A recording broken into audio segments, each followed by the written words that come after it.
کاتتان باش من کامەران حاجی عومەر باسی ڕۆژتان پێشکەش دەکەم باسی ڕۆژ ئەمجارە بەدواداچوون لەسەر سیستەمی بایۆمەتری و جێبەجێکردنی ئەو سیستەمە دەکات باز لە کێشە و گرفتەکانی بەردەم جێبەجێکردنی سیستەمی بایۆمەتری دەکات کە بەرلە 2 ساڵ حکوومەتی هەرێمی کوردستان پرۆژەی سیستەمی بایۆمەتری راگەیاند و بە گەورەترین سیستەمی دانا بۆ گەڕانەوەی ئەو بڕە پارەیە کە بە شێوەی نایاسایی لە رێگەی مووچەدانەوە دەدرا بە هاوڵاتیان. ئێمە هەوڵ دەدەین لەم بەدواداچوونەدا زانیاری تەواو لەسەر چۆنیەتی ئەو سیستەمە و گرفتەکانی بەردەم جێبەجێکردنی سیستەمی بایۆمەتری بکەین.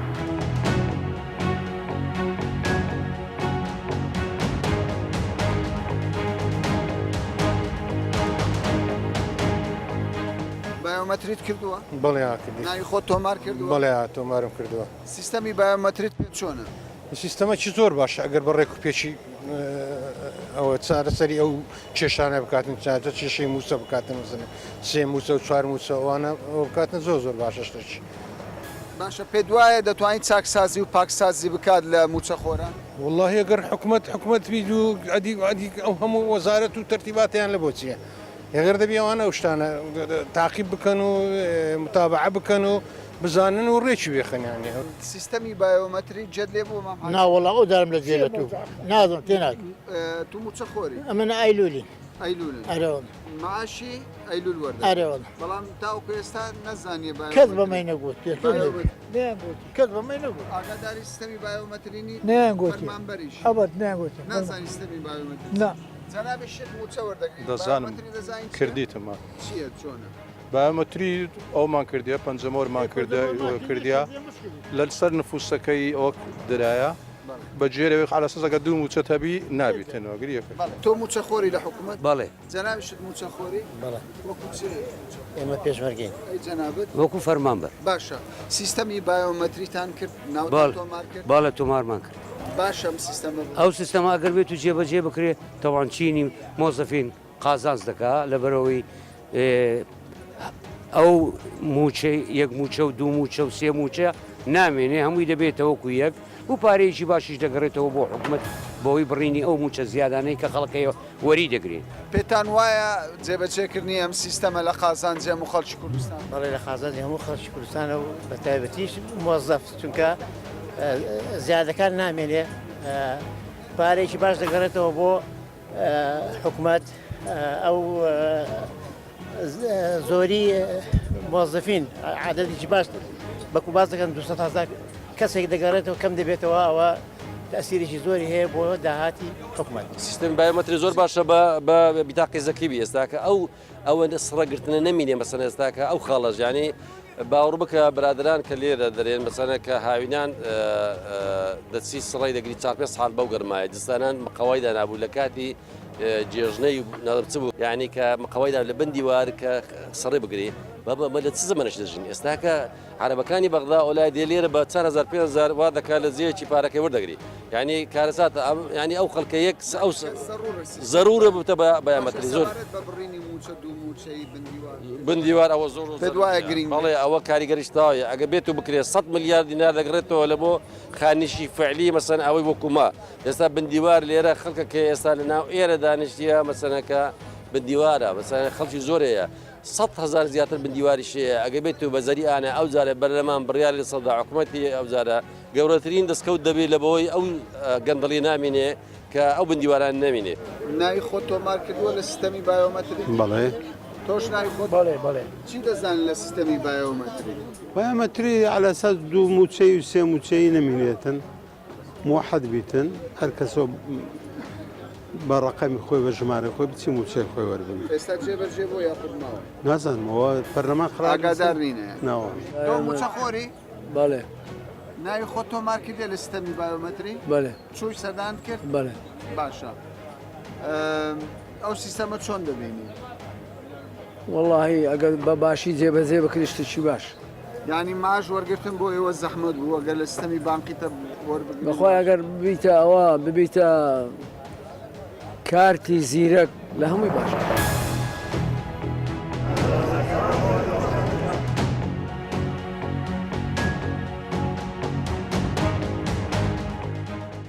مووچەی خانەنشینان سەبارەت بە جێبەجێکردنی سیستەمی بایۆمەتری چی بەسەر؟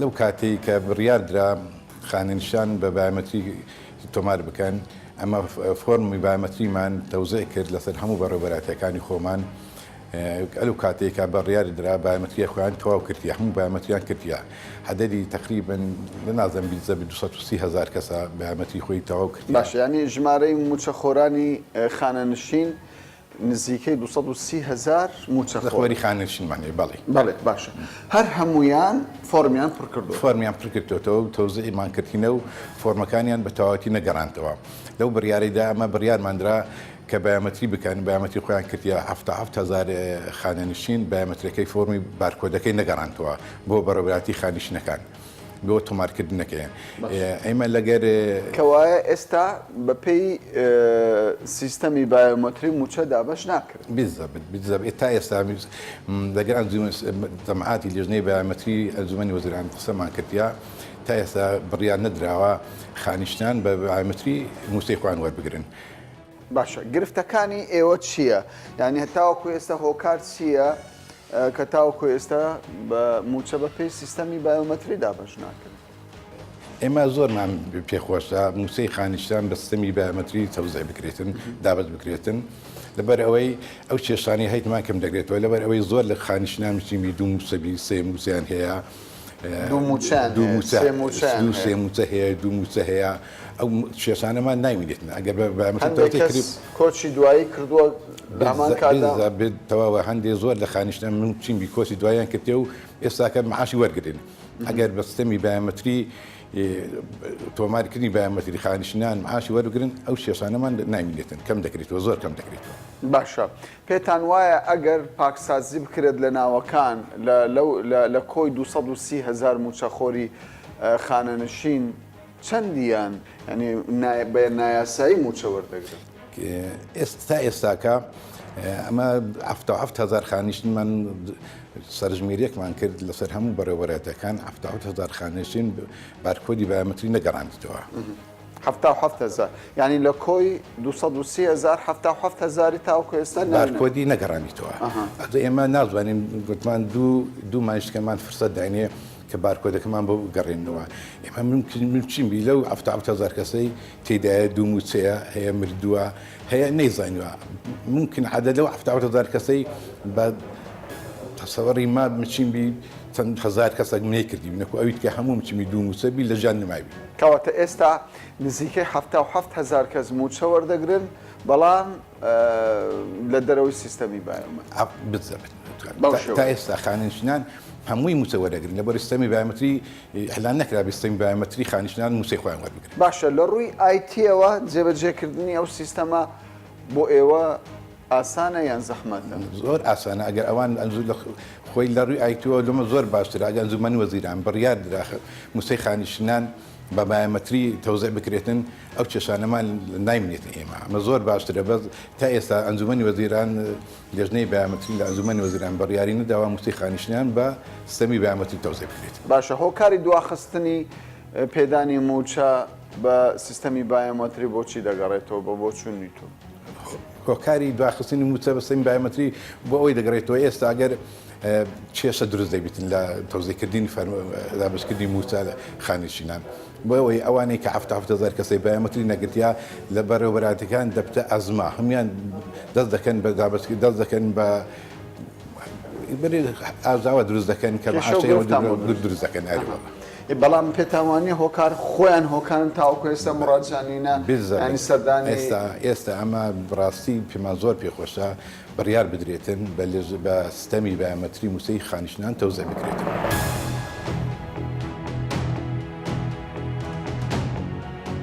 پرۆژەی سیستەمی بایۆمەتری پرۆژەی ئەنجومەنی وەزیرانی حکوومەتی هەرێمی کوردستانە کە هەر لە دەستپێکدا ئەنجومەنی وەزیران سەرپەرشتی بە جێگەیاندنی ئەو پرۆژەی کردووە تاوەکو ئێستا بەڵام لەگەڵ ئەوەشدا کە ماوەیەکی زۆرە سیستەمی بایۆمەتری کاری لەسەر دەکرێت لە چەند وەزارەتێکیش کاری لەسەر کراوە لەگەڵ ئەوەشدا کۆمەڵی کێشە هەن لە مووچەی خانەنشینان کێشە هەن لە مووچەی شەهیدان کە سوکاری شەهیدان کۆمەڵە کێشەی دیکە هەن لە نێو دەستگا ئەمنیەکان ئێمە هەوڵ دەدەین تەواوی ئەو کێشانە لەگەڵ بەرپرسانی ئەنجومەنی وەزیران تاوتوێ بکەین و وەڵامی تەواویشمان دەست بکەوێت.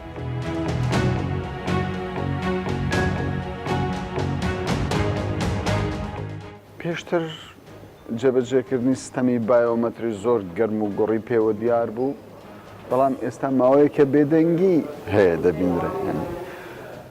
چی بەسەرادام پرۆژێ؟ گەرم و گوڕیەکە هەرماوە ئێستا لە قۆناغی جێبەجێکردندا، بەڵام ڕۆژانە لە ئەعلام دەرناکەوێت لەبەرەوەی دەسەوەر ناکەم شتێکی وایە بێ پێویست بکات لە ئەعلام دەرکەوێت. ئێستا بەشێکە لە سیستەمی ئیداری حکوومەتی هەرێمی کوردستان هەر کەسێک کە دامەزراندنی بۆکرێت، هەر کەسێک کە مووچە وەرەگرێت ئەبێ لە سیستەمی بایۆمەتریە تۆمار بێت، ئەجینا مووچەکەی پێ نادرێت. بەر لەوەی بینی ئێرە چەند شوێنێکمان بەسەر کردەوە، چەند فەرمانگەیەکی حکومی لەوانە مووچەی خانەنشینان تاوکو ئێستا کە بە پێی سیستەمی بایۆمەتری دابەش ناکرێت. سیستەمی بایۆمەتری بەرنامەی بایۆمەتری لە سێ قۆناغەیە. قۆناغی یەکەم بریتە لە تۆمارکردنی سەرجەمەوانەی مووچە لە حکوومەتی هەرێم وەردەگرن، تەنها تۆمارە بزانین چیان ئەوانە، ناویان چییە، لە کوێن، لە چ فیئەیەکان. ئەم قۆناغە بە سەرکەوتووی ئەنجامدرا. ئەجا بە خۆشحاڵیەوە بڕیارێک دەرچوو، بڕیاری سەرۆکایەتی ئەنجومەنی وەزیران بە واژووی بەڕێز سەرۆکی ئەنجومەن کە ئەڵێ هەر کەسێک لەم سیستەمەیە خۆی تۆمار نەکردبێ مووچەکەی ڕابگیرێت. بەڵام ئێستا ئەنجا ئەمە بەشێکە لە نێوان قۆناغی یەکەم و دووەمە. ئێمە جێبەجێمان بەشیەکەمان جێبەجێ کردووە کە بریتە لە فەرمانبەرانی کەرتی مەدەنی. ئێستامە لە چ قۆناغێکی؟ ئێمە قۆناغ یەکەممان تەواو کرد، بە دڵنیاییەوە زانین چەند ئەوانەی مووچە لە حکوومەتی هەرێمی کوردستان وەرەگرن، چەندیان دووبارن، نازانین لەم دووبارانە چەندی یاساییە چەندی نایاسایی. ئەمە لیژنەیەکی تایبەت پێکەندرێت بۆ چارەسەریەوە. ئەزانین لە چ فیئەیەکان، ئەزانین چەندی خانەنشینە، ئەزانین چەندی خانەوادەی کە سوکاری سەربەرزی شەهیدانە. ئەم قۆناغە تەواو بووە.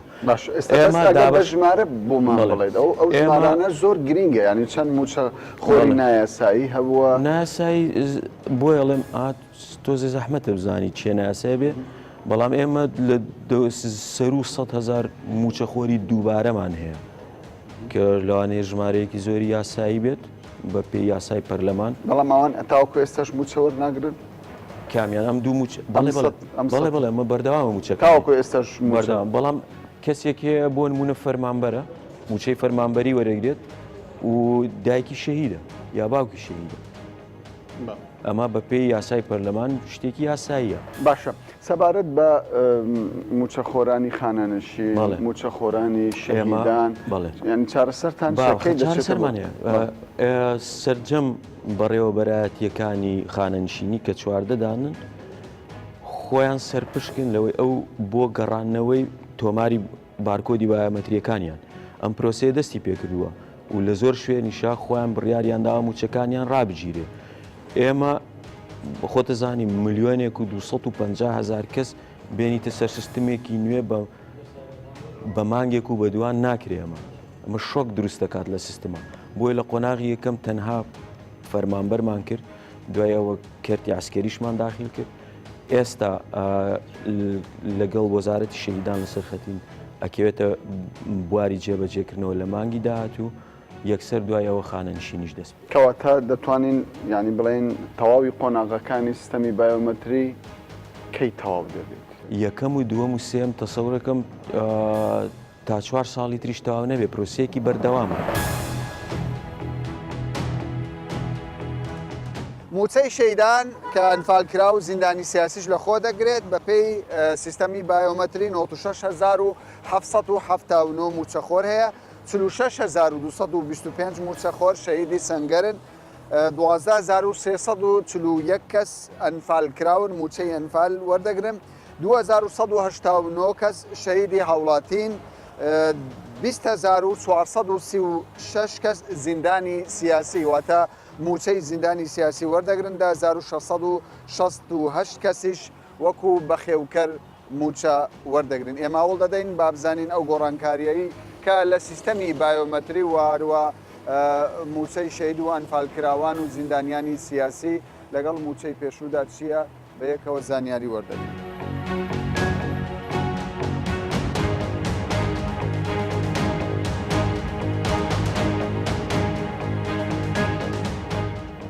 باش ئێستا سەبارەت بە مووچەی شەهیدان و زیندانیانی سیاسی و ئەنفالکراوان هەروەکو پێشوو مووچە دابەش دەکەن یان پشت بە سیستەمی بایۆمەتری دەبەستن.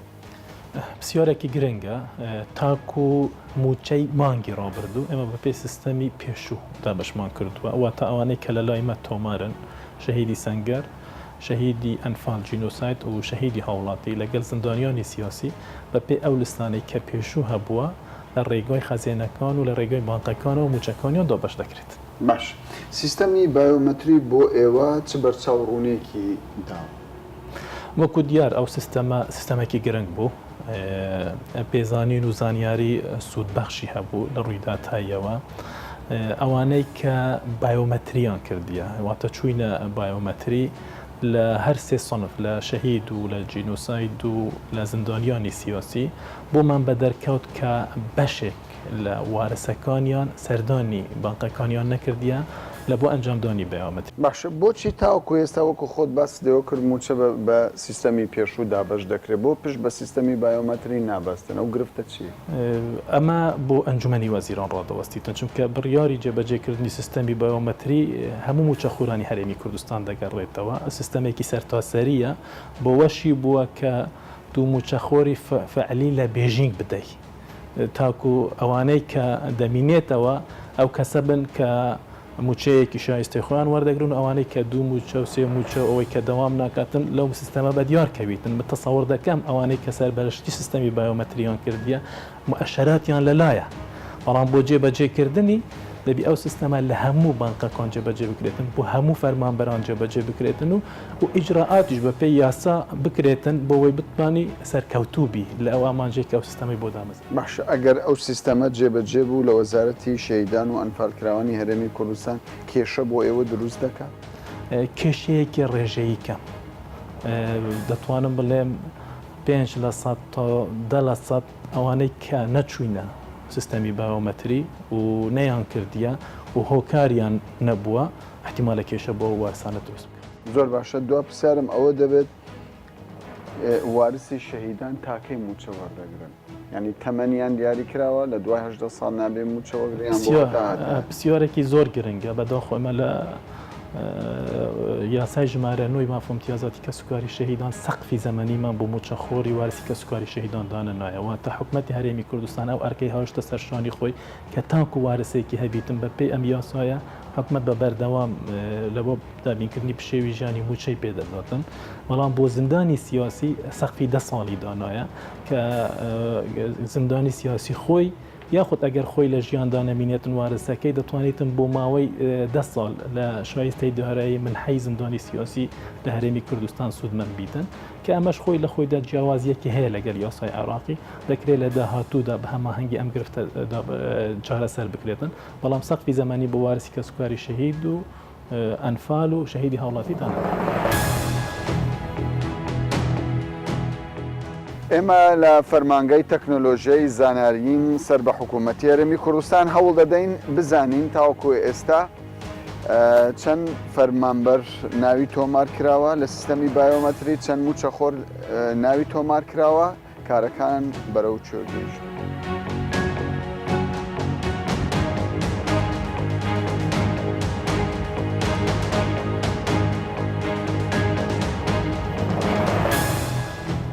دەگوترێت کۆسپ هەیە لە بەردەم جێبەجێکردنی سیستەمی بایۆمەتری کە پێشتر هیوایەکی زۆر هەبوو لەسەر ئەو سیستەمە تازەیە بۆ هەرێمی کوردستان و تەنانەت بۆ عێراق ئەو کۆسپانە چی؟ پرۆژەی بایۆمەتری دوو قۆناغا قۆناغی یەکەمی کۆکردنەوەی داتا و زانیاری بوو کەواتە ئەبێت پێناسەیەکی ئەلکترۆنی بۆ هەر 1,200,000 کەس لە سیستەمێکی ناوین دروستکەی کە بە سەرکەوتی کۆتایی هاتووە هەموو ئامانجەکان خۆی پێکاوە. قۆناغی دووەم بریتە لەوەی کە بڕیار لەسەر داتاکان بدەیت و سیستەمی ئەلکترۆنی لەسەر ئاساسە دروست بکرێت. ئەو قۆنەغی دووەمە کۆسپەکەی وا بزانم زیاتر تەشکیلی نوێی حکوومەتە و تەخیربوونی سەرۆکاتی ئەنجومەنی وەزیرانە لە بڕیاردان بۆ دابینکردنی بودجەی تایبەت بووی. باشە بەس کاکیوە ماوەی 2 ساڵ ئەگەر زیاتر ژنەبی کەمتر نییە پێم وایە یعنی لە جێبەجێکردنی ئەم پرۆژەیە پێدوانیە دواکەوتووە. قۆناغی دووەمی دواکەوتووە ئێمە زیاتر لە ساڵێکە قۆناغیەکەمان بەسەرکەوی تەواو کردووە هیچ کێشەمان تێدا نیە هەموو ئامانجەکانی خۆشەوەک باسم کرد پێکەوە لە ئەو کاتێکە حکوومەتی هەرێم لە قەیراندا بوو پاشەکەوتێکی باشی پارێکی باشی بە حکوومەت هەرێم گەڕاندەوە تەنها ڕێگا چارەیەک بوو کە بتوانین جوابی ئابادی بدەینەوە ئەو کاتێک کە کێشەی بۆ دروست دەکردی خودی سەرۆکی وەزیری دەرەوەی وڵاتی یەکگرتووەکانی ئەمریکا تیلرسن پەیوەندی بە ئەو کاتە بە سەرۆک وەزیرانەوە کرد پێی وت کە بە ئابادی وتووە پرۆژەی بایۆمەتری حکوومەتی هەرێم 100% وەسیقان پێیتی ئەبێ لەسەر ئەوە ئاساسە موشکانیش دەبین بکات کەواتە قۆناغیەکەم هیچ کێشەی نەبوو زۆر سەرکەوتوو. باش تۆ باس لە گەڕانەوەی پارە کرد بۆ هەرێمی کوردستان داهات کرد بەڕاست ینی پارە گەڕاوەتەوە خەزینەی دەوڵەت پێش پرۆژەی بایۆمەتری باست ئەرقامی 1,500,000 کەس و 1,600,000 کەسەکە تەنها بە ئەلانکردنی پرۆژەی بایۆمەتری 100,000 کەس هەر نهاتون خوان تۆمارکەن ئەوە خودی خۆی گەڕانەوەی پارێکی زۆرە بۆ داهاتێکی زۆرە بۆ حکوومەتی هەرێمی کوردستان. باشە ئێمە لەگەڵ بەشێک لە فەرمانگەکانی حکوومەت قسەمان کردووە خانەنشینان شەهیدان وەزارەتی پێشمەرگە دەڵێن تاوەکو ئێستا بە پێی مووچەی قەدیم ینی بە پێی سیستەمی بایۆمەتری مووچەی خانەنشینان دابەش ناکرێت کە سوکاری شەهیدان دابەش ناکرێت ڕاستە دەڵێن ڕقم هەیە بەڵام دەڵێت جێبەجێکردنی ئەو پرۆژەیە کێشەی لێ دەکەوێتەوە. ئەمە قۆناغیەکەم کۆکردنەوەی داتا پێناسە ئەلکترۆنیە بڕیاردان لە سەرۆکەکەمان نایاساییە قۆناغی دووەمە کە ئێستا تاخیر بۆ مەهاوڕام لەگەڵ هەوڵاتیان 1,200,000 کەس خۆیان تۆمار کردووە لەو 1,200,000 کەسە 288,000 کەس لە سولێمانین 266,000 کەس لە هەولێرن 143,000 کەس لە دۆ فەرمانبەر باسی خانشیان بکەین 110,000 کەس لە سلێمانی 88,000 کەس لە هەولێر 47,000 کەس لە دووە باسی سودمەندانی تۆڕی کۆمەڵاتی زۆرتری موچە خۆری خانەنشین لە سنووری پارێزگای سلێمانی هەم خاننشین هەم فەرمانبەر هەم سودمەند تۆڕی کۆمەڵاتی و هەم شەیدان ئەنفاکراوەکان زۆربیان لە سلێمانین ڕەنگە بەهۆی ئەوە بێت کە پارێزگای هەڵەبجەشیان لەسەر ئەمە ئەم زانیاریانە لە ڕێگەی سیستەمی بایۆمەتریەوە دەستکەوتون پێشتر ئەو ئەوانە بۆ هەر ژمارێک هەر تاکێکیان پرۆفایلی ئەلکترۆن لە ئێمەیە وێنای پەنجەمۆری چاوی ئەوە نیە بەس ڕقەمن بۆ هەرێکە لەوانە پرۆفایلی ئەلکترۆنی ئەو شخصە لای مە حازرە. زۆر باشە سەبارەت بە ئامارەکانی دیکە ینی ئەو جیاوازیە کە پێشتر لە دەرەوەی سیستەمی بایۆمەتری هەبوو ئێستا بە پێی سیستەمی بایۆمەتری چیە؟ خانەنشینی پێش ئێستا پێش بایۆمەتری کەس هەر نەیەزانی کۆیان بزەبت چەندە و خاننشینی سەربازی و مەدەنی جیاواز لێتر کەس ئەگەر لە خاننشینی سەربازی نەبوو تەنها لەو دەیتەبەیسەیە کە خاننشینی بە شێوازێکی ناوەندی هەیە هەمی سەربازی و هەم مەدەنیش 246,000 کەس خاننشین لە کوردستان لەو 246,000 کەسە 113,000 کەسیان لە کەرتی مەدەنیە 133,000 کەسیان لە کەرتی سەربازی.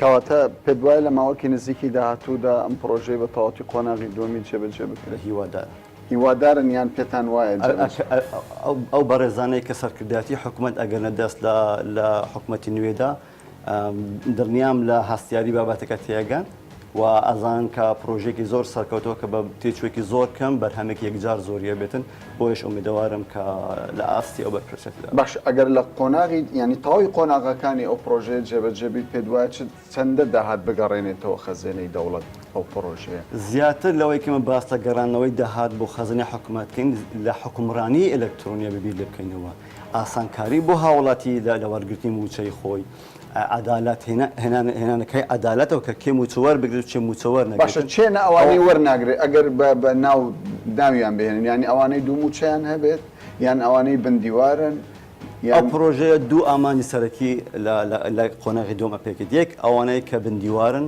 خۆیان تۆمار کردووە بەڵام داوام ناکەن ئەوانە دیارە بن 102,000 کەس لە سیستەمیمە دوو موچەیە 102,000 کەس هەربەس دوو موچەیە تەنها پێداچوو ئەگەر مەلا حەسان کردبێت پارلەمان لە خۆلی پێشوو باسی گەڕانەوەی 100 میلیۆن دلار کرد بۆ خەزانەی حکوومەت کە بڕیار لەسەر نەدرا تەخیر بوو ئەو بڕیارێکە پارلەمان ئەیدا لەسەر ئەساسی داتای بایۆمەتری